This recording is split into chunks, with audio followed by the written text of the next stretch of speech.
లాంటి మంచి మనిషిని బ్రతికించుకునే అవకాశం ఆ దేవుడు నాకిచ్చాడు.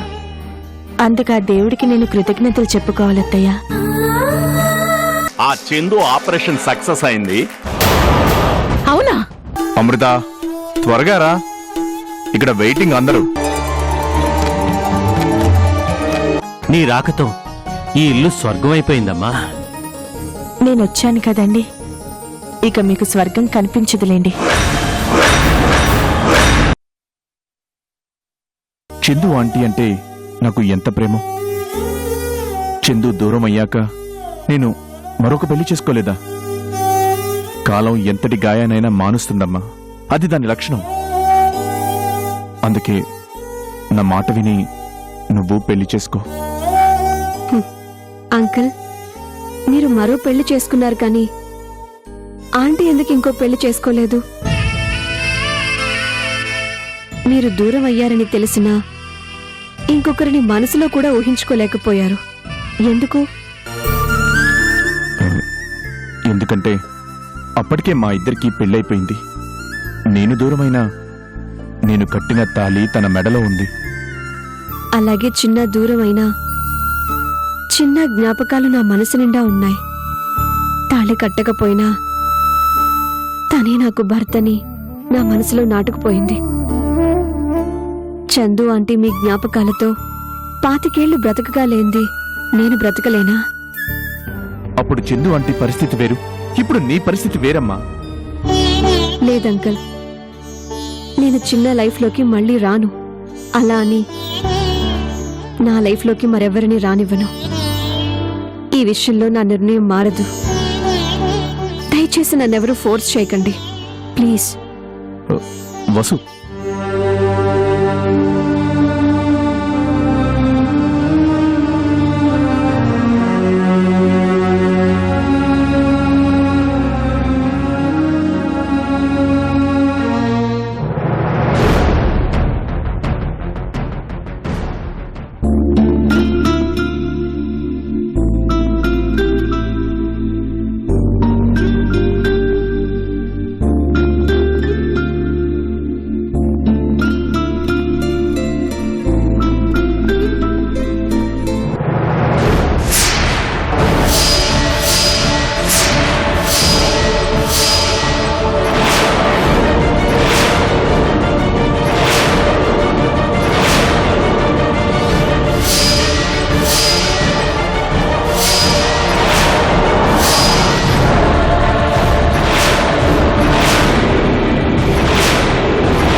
ఎంత ప్రశాంతంగా ఉంది. నా కుటుంబాన్ని సర్వనాశనం చేసి వీళ్ళందరూ ఎంత హాయిగా నిద్రపోతున్నారు.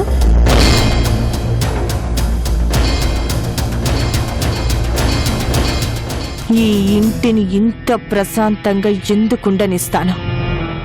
నాకు లేని మనశ్శాంతి వీళ్ళకి మాత్రమే ఎందుకుండనిస్తాను? ఎట్టి పరిస్థితుల్లోనూ ఉండనివ్వను. ఇదే ఇంట్లో అందరూ కొట్టుకునేలా చేస్తా, కుమిలి కుమిలి చచ్చేలా చేస్తా.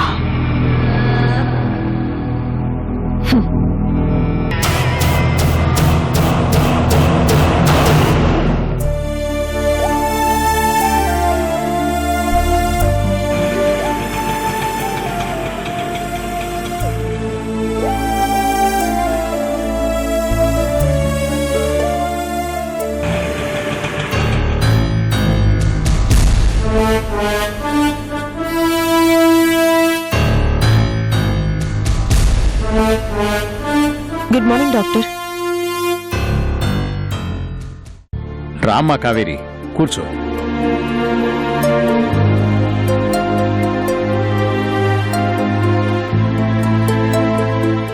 డాక్టర్, మా నాన్నగారు ఎలా ఉన్నారు?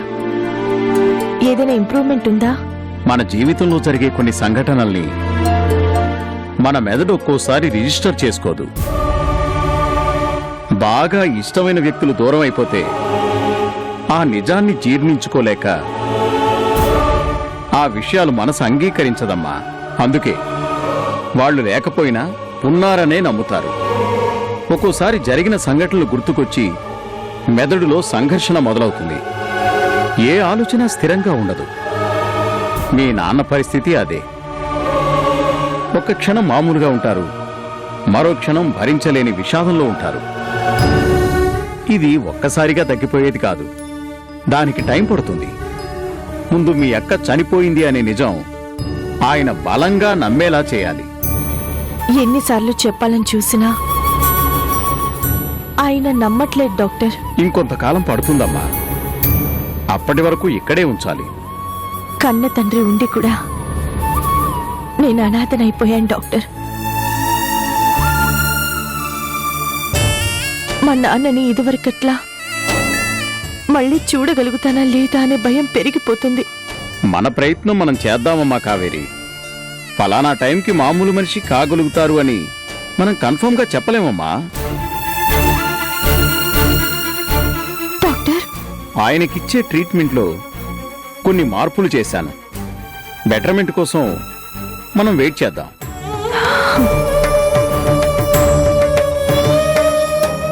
సరే డాక్టర్, ఒకసారి మా నాన్నగారిని చూడొచ్చా? ష్యూర్, వెళ్ళి మాట్లాడండి. వీలైతే ఆయనకి పాత విషయాలు గుర్తు చేయడం మాత్రం చేయకండి. అలాగే డాక్టర్, వస్తాను. మంచిదమ్మా.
నాన్న, కావేరి, కావేరి, ఎలా ఉన్నారు నాన్న? అక్క, అక్కొచ్చిందమ్మా.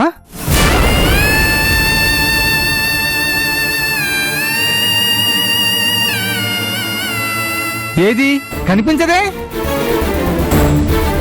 అమ్మా ప్రమీలా, ప్రమీలా, నాన్న, అమ్మా ప్రమీలా, నాన్న, ప్రమీలా, నాన్న, ఆ, ఏదమ్మా కనిపించదే?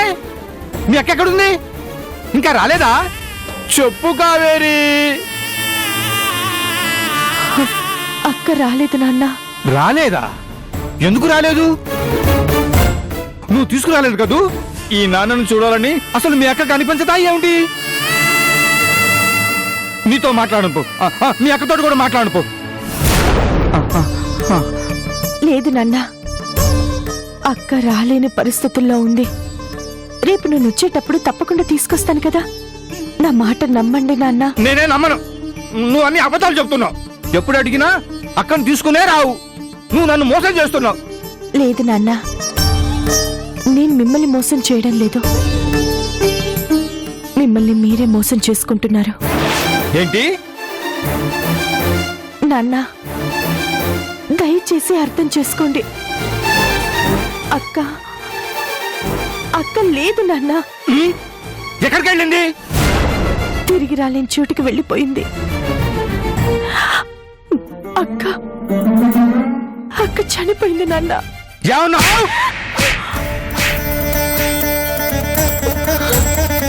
అక్క చచ్చిపోయిందా? నా బంగారు తల్లి చచ్చిపోయిందా? ఇంకొక్కసారి ఆ మాట అన్నావంటే నిన్ను నిన్ను నిన్ను చంపుతాను. పోకంచబా. నాన్న ప్రమీల నా కోసం వస్తుంది.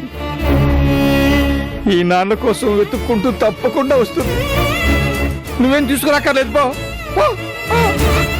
తప్పకుండా వస్తుంది. తప్పకుండా వస్తుంది. తప్పకుండా వస్తుంది. తప్పకుండా వస్తుంది. నా కోసం వస్తుంది. అమ్మా ప్రమీల, ప్రమీల ఎక్కడున్నావు? ప్రమీల, ప్రమీల.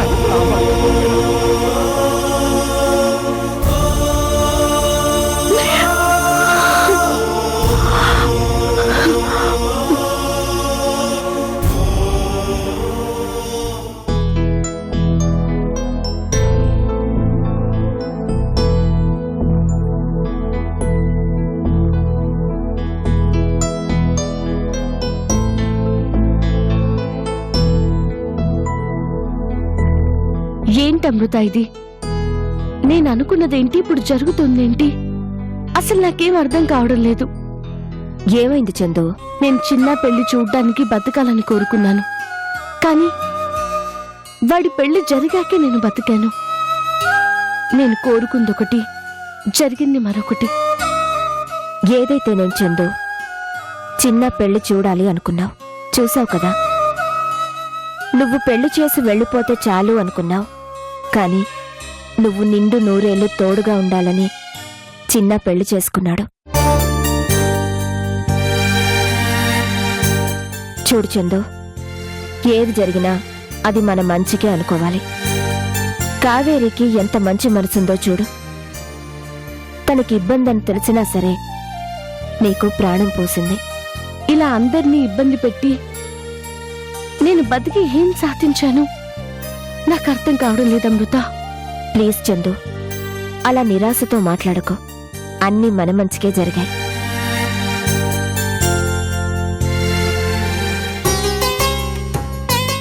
అత్తయ్య, టిఫిన్ చెద్దురుగాని రండి. ఇదిగోండి. మీకిష్టమని కొబ్బరి చట్నీ చేశాను అత్తయ్య. ఎలా ఉందో మీరే చెప్పాలి. నువ్వంట చేయడమేంటి కావేరి? నేనొచ్చేదాన్ని కదా. అదేంటత్తయ్య, మీరు చేయడమేంటి? నేనున్నదెందుకు? ఈ రోజు నుంచి వంట పని, ఇంటి పని అంతా నాదే. మీరు తినండి అత్తయ్య.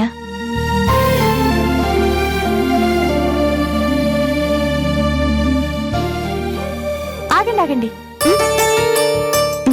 మీరు తినలేరు కదా. మీ అంతటి మీరు తినాలంటే ఇంకా టైం పడుతుంది. అప్పటిదాకా నేనే తినిపిస్తాను. ఏది, నోరు తెరవండి. వద్దులే అమ్మా, మెల్లగా నేనే తింటాను. అదేం కుదరదత్తయ్యా, ముందు నోరు తెరవండి.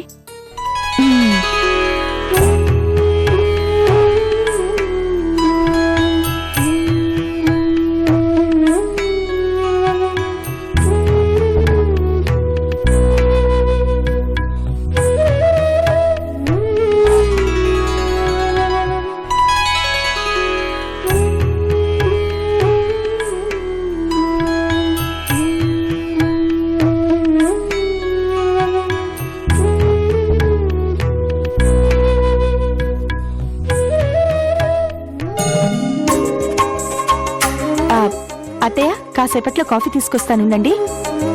చిన్నత్తయ్య, మీరు రండి, మీకు టిఫిన్ పెడతాను. నేనొస్తానులేమ్మా, నువ్వెళ్ళు. అలాగే.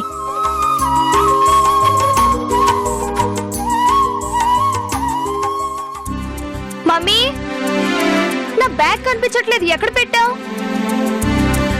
నేనే బుక్స్ సర్ది పెట్టుంచాను. అదిగో అక్కడ రెడీగా ఉంది చూడు.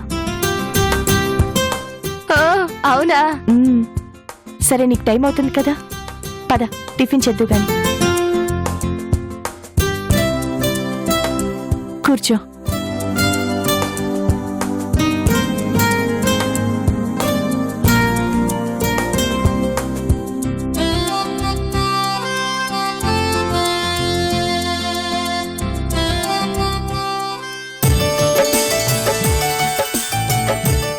సరే నువ్వు తింటూ ఉండు, నేను ఇప్పుడే వస్తాను.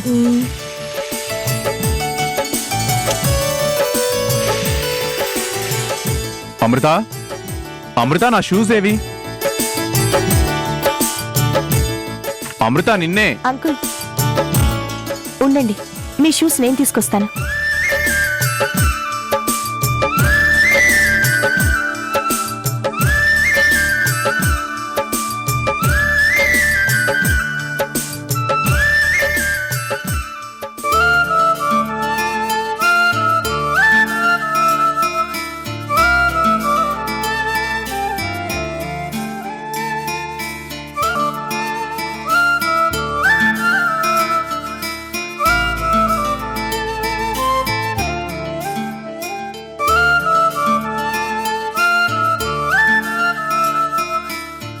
కావేరి, నీకెందుకమ్మా ఈ పనులన్నీ?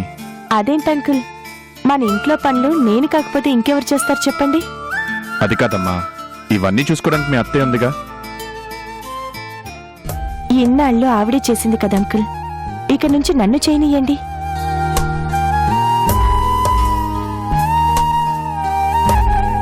వేసుకోండి అంకుల్.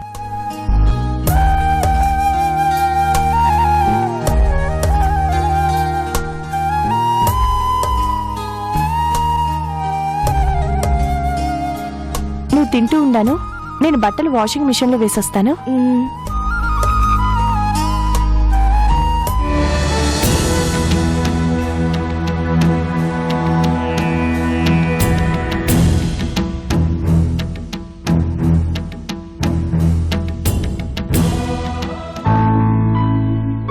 ఏంటి అమృత, అప్పుడే ఆ అమ్మాయి చేత అన్ని పనులు చేస్తున్నావు? మొన్నే కదా పెళ్ళయింది, పైగా తను కూడా హాస్పిటల్ నుంచి వచ్చింది. కొన్ని రోజులు రెస్ట్ తీసుకోమని చెప్పద్దు?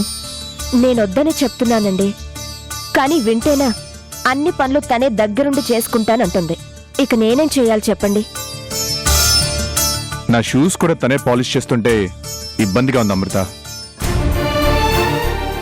మీ షూస్ తను పాలిష్ చేసిందా? ఆ, అదే కదా. నా బుక్స్ కూడా తనే సర్దింది, బట్టలు కూడా తనే వాషింగ్ చేస్తుంది. వద్దంటే వినడం లేదు. ఎంత మంచి పిల్ల చూడు చందు, మనం చెప్పకుండానే అన్ని పనులు చేసుకుంటూ వెళ్తుంది. మధ్యతరగతి నుంచి వచ్చిన అమ్మాయి కదా, అందుకే అందరితోనూ చక్కగా కలిసిపోయింది. ఏదైనా మనం చాలా అదృష్టవంతులం చందు. ఆ అదృష్టం నాది కూడా. కాదను, ఆ అదృష్టం మనందరిది.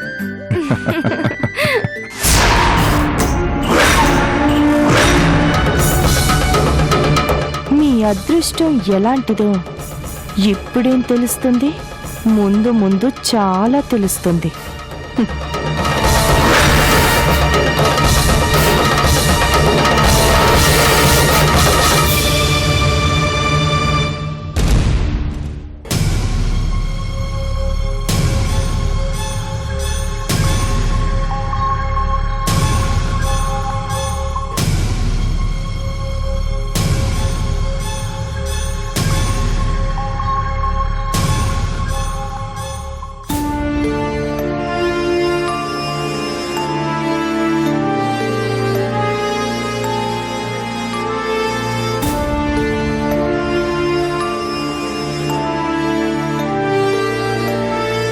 అమ్మా కావేరి. అంకుల్, అక్కడేం చేస్తున్నావమ్మా? ఆయన ఇంకా ఇంటికి రాలేదు అంకుల్, ఆయన కోసం ఎదురు చూస్తున్నాను. ఇంకా రాలేదా? బహుశా వాడికి రావడం లేట్ అవుతుందేమోనమ్మా. నువ్వు వెయిట్ చేయడం ఎందుకు? వెళ్ళి పడుకో అమ్మా. లేదంకుల్, ఆయన వచ్చేదాకా వెయిట్ చేస్తాను.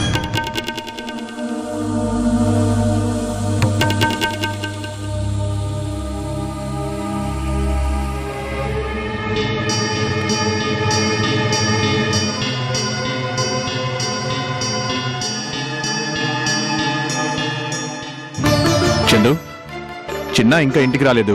నీకేమైనా ఫోన్ చేశాడా? లేదండి. ఒక్కసారి అలా బయటికి వెళ్ళి చూడు. కావేరి వాడొస్తాడని గుమ్మం దగ్గర ఎదురు చూస్తూ ఉంది. కొత్తగా పెళ్ళయింది, ఇంటికి తొందరగా రావాలి అనే ఆలోచన ఉందా వాడికి? ఇంటి దగ్గర భార్య ఎదురు చూస్తుంది, త్వరగా ఇంటికి రావాలి అని మీరైనా చెప్పొచ్చు కదా. చెప్పానండి. చెప్తే మరి ఇంకా ఎందుకు రాలేదు? అవతల అమ్మాయి అలా ఎదురు చూస్తుంటే ఏమైనా బాగుందా? వస్తానులేండి, మీరెందుకు టెన్షన్ పడతారు? ఎప్పుడు అమృత? టైం చూడు, అప్పుడే 10:30 అయింది. ఇప్పటిదాకా వాడికి ఆఫీస్లో పనేంటి? మీకు తెలియదేముందండి, ఏ పరిస్థితుల్లో వాళ్ళ పెళ్లి జరిగిందో మీకు మాత్రం తెలీదా? అందుకని ఇంటికి ఆలస్యంగా వస్తాడా? వాడు ఒప్పుకొనే కదా పెళ్లి చేసుకున్నాడు. పెళ్లి చేసుకున్న అమ్మాయిని పట్టించుకోకపోవడం ఎంత తప్పు? నేను వాడికి సర్ది చెప్తానులేండి. ముందు వాడిని ఇంటికి రమ్మని ఫోన్ చెయ్యి.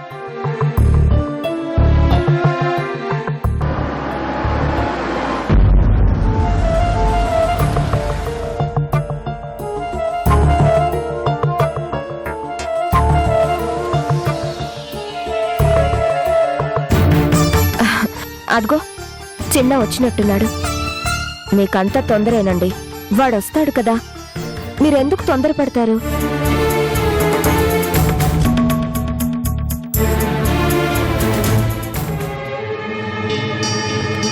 మీ గురించి ఎదురు చూస్తున్నాను. ఇంత ఆలస్యమైంది ఏంటండి? ఆఫీస్లో కొంచెం వర్క్ ఎక్కువగా ఉంది. లేట్ అవుతుందని ఒక్క ఫోన్ చేయొచ్చు కదండి. అంటే నా ప్రతి మూమెంటు నీకు చెప్తూ ఉండాలా? అది కాదండి.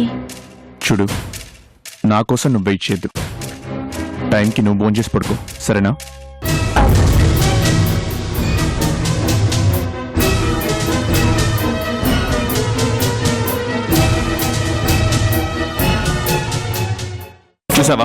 చూసావా వాడు ఎలా బిహేవ్ చేస్తున్నాడు?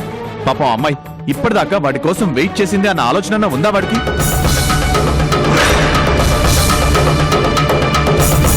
మన వల్ల ఒక ఆడపిల్ల బాధపడుతుంది అంటే మనసుకి చాలా కష్టంగా ఉంది. రేపు మాప చచ్చేదానివి నీ ప్రాణాల కోసం నీ కొడుకు ప్రేమను చంపి పాపం చేశావు. నీకంటే పాపిష్టి మనుషులు ఇంకెవరుంటారు చందు?